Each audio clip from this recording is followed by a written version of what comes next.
Welcome to Beyond the Shelf. I'm Jenny. I'm Dawn. Today we have extra special guests who are local authors, Allison and Rafael Rozo. That's correct. Rozo. That's perfect. Yay. Yeah. Awesome. So Dawn is going to tell us a little bit about them. They came to our author event, but they're extra special, so they get a little... just something on there, a little extra attention from us. So, sure. Dawn, go ahead and tell us about Allison and Rafael, please. All right. They are authors who write bilingual English and Spanish picture books to weave together their Hispanic and American cultures. They're proud to create books that represent their family, including their 2 children. The Rozos began writing when they lived in Chicago, Illinois, and are currently living in Akron. You can go to rozobooksart.com to learn more about both of them. Like that bio I just read. Yeah. Thanks for joining us, guys. Thank you for having us. So you guys have 2 picture books published so far? Yes. And they both came out in 2025, just last year? Yes, one in July and one in September, 2025. Right. Were they like a work in progress for a while, or did you just like whip out 2 picture books? I think they both were a work in progress for a while. Yeah, they were a work in progress. It took years of work and the work and redoing it and making modifications and dealing with everybody. From the idea to actual holding the book in your hands, exactly. It was a long process. Okay. It was a long process. Yeah. So Allison, you have a background in art, right? You went to school for... That's correct. Yeah, yep. Okay. And I have to say, my maiden name is Allison Rozo. So there we go. So for all of the locals. So Allison, you're from Orrville here. You went to Orrville High School and everything. And Rafael, You're from Colombia? I'm from Bogota, Colombia. Yeah, Okay. I moved here in 2002. Sorry. All right. And did you guys meet in Chicago then? In Chicago, yeah. We were working for the same firm. Law firm. Excellent. All right. So, Allison, you studied art and then you studied law. Yes. So that's kind of 2 different worlds. It is and isn't, I would say. So I started with fine arts, and then I kind of switched, still doing fine arts, but then did more the history of art and architecture. So, which is really research heavy, which I really love doing research. And so going into law, I actually wanted to do, I got a certificate in paralegal studies, and I wanted to do art law, but it was really hard to find a job. So I needed to find any kind of job. So I was a litigation paralegal, which I still like doing. I didn't do as much research, but it was still interesting. And at least, that's how I met Rafael. So it worked out. But I think it's like that background of really enjoying studying things in history of, why art was created, why the provenance of things and the different case law. So that's how it kind of all ties together. Okay. But you didn't illustrate your books, right? No. Is it something that you feel like you would be comfortable doing in the future? An illustrator? Think so. Possibly. I do say I really love working on a team.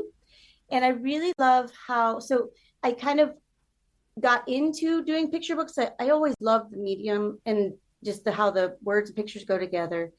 And I was doing some illustration, and actually while I was working at the law firm, but then I ended up needing something to illustrate. So I started writing books. So I had something to illustrate, and I ended up falling in love with the writing process even more. And I think for me right now with kids and us, the phase we're at, it's kind of nice to write the words and have somebody else take them on another adventure, because somebody comes in and sees our words, and then they take it to a whole new place. They see things that we didn't see. And I love that collaboration. It's really inspirational. Yeah, that's great, because I know sometimes as the author, it would be so important that person realizes your vision. And so that you're not disappointed. And obviously you worked very well together. And like you said, she even brought, I think it's a woman, right? Isn't it? That's your illustrator? Both of them. Both of them are There's 2 different ones, yeah. But they brought to life something that made it even more bigger than what you were even anticipating. 150%. Right? Wow, that's great. And then both of them are from Latin America. Okay. And I think they bring that Latin American view on the illustrations. Like Yes. in one of the books is based in Bogota, Colombia, basically, and the illustrator is from Bogota, Colombia. So I think she understood exactly how to show the city in the book. Did you intend to find an illustrator from Bogota, or did that just happen?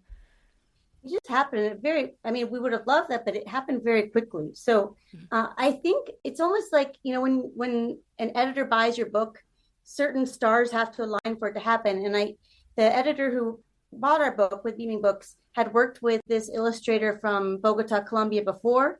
And I have a feeling when she saw the manuscript, she said, "Oh, I love her. This goes together. I can make this work," because she already had somebody in mind. And I think a lot of times the editors do that. And if they have somebody in mind, it clicks for them even more, and they have more incentive to buy the book because they're like, "Oh, I can imagine it for myself." And so I think that's how that works. Kind of a matchmaking that happens there. Yes, in that yes. way. In that particular case, we are talking about Unique by Like You, Unique Like You, which is based in Bogota, Colombia. The other book, which is Diego Fuego, the Firefighting Dragon, is based in Argentina, in the southern north, in Tierra del Fuego, Argentina, which is a real place. Okay. And for that one in particular, we also found a Latin American illustrator, not from Argentina, she's from Mexico, but again, it shows what probably we wanted in the book, like everything that has to do with culture. Bright colored and just so unique, and drawing in like that culture and that background.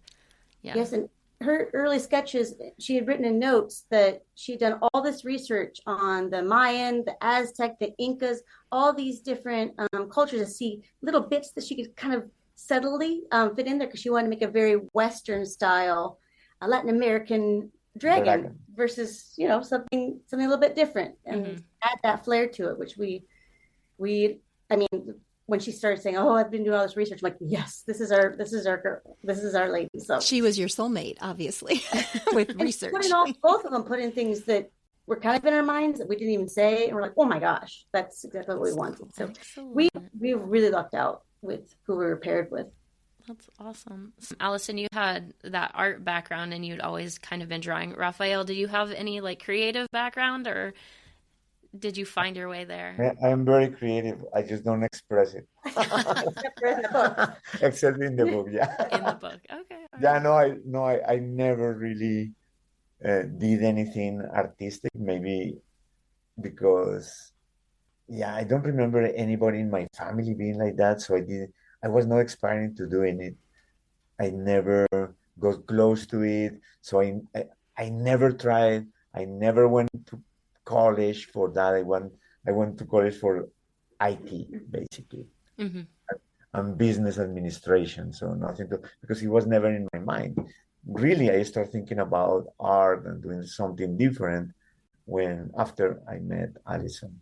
Yeah. I don't know, when you say, have you ever done anything creative? Like you said, you're very creative. Doesn't mean that it has to express itself in an art medium. I'm an extremely creative person. I can't draw a stick figure cow is the best I can do. I mean, I'm terrible, and I can't sing. I mean, and the thing that would be traditional arts, I can't do at all. But I have a creative mind, and I get drawn into shenanigans all the time.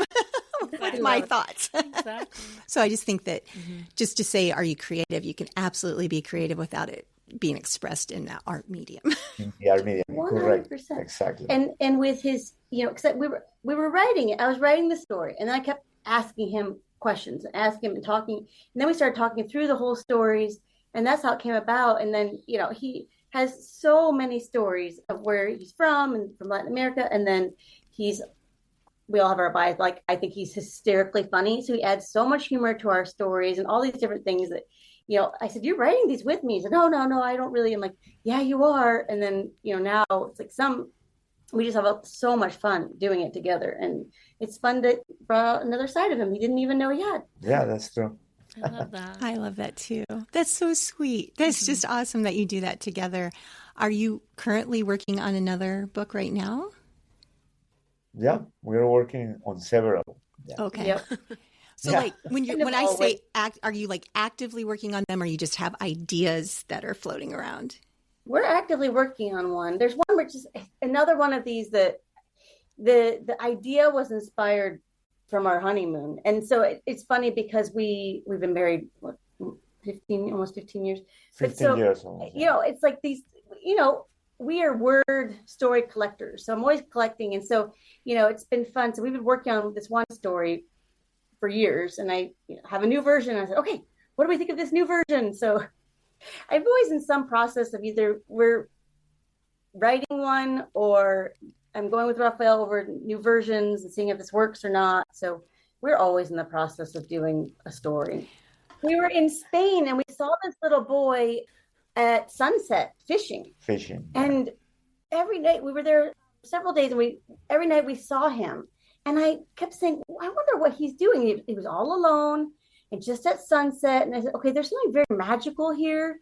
And so for years, we've been crafting a story over just imagining this little boy and, you know, connecting to the ocean and the sunset all at the same time. So anyway, we're inspired by all kinds of different stuff. It's fun. Sure. I think that sounds so cute. And I can imagine the illustrations for that are going to be so beautiful. Mm-hmm. Sunset and the water in Spain. And that's really, I love that. It's really cool. We are also working on another book that I love. Yeah. I think is going to be a success, but the editors don't agree with me or have not agreed with me yet. Moment. But it's based on the adventures of Marco Polo, basically. Oh. And it's an adaptation to a children's book. Yeah. Oh, fun. So you guys, do you often get to go into schools or to children's programs to read your books? Yeah, it's starting to happen more and more. In the next 2 weeks, we're going to be going to Toledo, to Perrysburg. We're going to be there all day, reading our books and talking to the kids there. And yeah, it's becoming more and more. You know, it's fun to see where this journey is taking us and connecting with kids and hopefully inspiring kids, because that's what it's all about. But so yeah, it has, and it's becoming more and more. We love it. And I think it's going to be more often now that basically we closed a deal to publish Diego Fuego with Scholastics. Oh. So now it's going to be in more schools, more libraries. So I think that is going to be a good selling point for talking with the children who can see now our books in every school or in a lot of schools. Yeah. Do you see yourself doing like a series of Diego Fuego books? Absolutely. That is the dream. Yeah. Excellent. We love him and we love his family. We have a lot of fun with them. So we hope so. In fact, we already have the chapter 1, 2 and 3. Yeah, we have a second story. That's great. They're just waiting for the opportunity to publish it. Yeah. So I'm sure you've heard of the book, If You Give a Mouse a Cookie. Yes. So they have adapted that. It's like on Amazon Prime. It's like a cartoon. Yes. And my 2.5-year-old granddaughter loves Mouse. She wants to watch it. She loves, their little song, and she just loves watching them all the time. So I feel like Diego Fuego would be perfect in a setting like that to make into a cartoon. Would you be open to something like that if you were approached, or would you, like a publicist want to look into something like that for you guys? No, absolutely. That would be ideal. That would be a dream come true. Yeah. I think that would be so great. Cute. So both of these stories celebrate what makes where you live unique, or what makes you as an individual unique. Is that a theme that you carry into other things? I guess, coincidence? So, yeah. I would agree with that. I never thought about that, but I think that's a good point. I think part of it is, Rafael's whole family, except for himself, is in Colombia. And I think we started writing these too, just to connect our children to feel pride in where they're from in Latin America. And, writing books in a way that you're learning some Spanish words, but not being forced. It's not like, we're not trying to do all the translations with it. It's just kind of using it in regular speaking. And I feel like we, as a family, kind of talk a lot of Spanglish. Mm-hmm. General. Mm-hmm. So there's a lot, like we say cats or comer, gatos, like gatos. So we say a lot of things. So we mix it. We kind of talk like that anyway, and we we want them to have a lot of pride from where they're from and be able to share that. So I think that's the root of where that comes from for sure. And also, all of the stories so far are about that being unique, even though Diego Fuego is not, the name of the book is not unique like you, it's Diego Fuego. It's a unique character, and he finds himself being different and finding value on his uniqueness as well, and on what he can do or he cannot do. Yeah. I think it's an adorable story. It is. So cute. And all of the characters, the family members are all like the way that they're drawn and the way that they each like talk, it just shows how unique each character in the or member of the family is too. Like the aunt who's always like, everything will be better if it's bigger and on fire. Yeah. I mean, I forgot my family is Italian. I feel like that is a little bit, we pull from our, where we come from, right? So I feel like, that's a little bit of the feeling too.